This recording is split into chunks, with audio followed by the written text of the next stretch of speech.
Hello, I want to pop on here and share with you one of my favorite bras.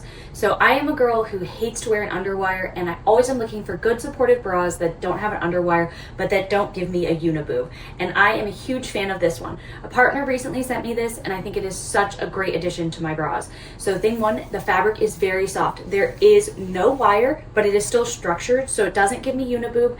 It has a lot of adjustability. So you see here in the back there are 4 different adjustables for the band, and then the straps themselves are very adjustable from all the way down to all the way tightened depending on what you need and what kind of shape your body is. I am a big fan of this because it is so functional with a bunch of different shapes. I appreciate the lower cut, so it does work for different tank tops and things, but it still provides support. It also is a very good low show or no show. I always hesitate to say no show, but I really think it's a no show bra. So here, let me pop a shirt on and you can see I love that it does not show through. It works beautifully and it is so comfortable. So if you're looking for a great supportive bra that is low to no show, I highly recommend looking into this one.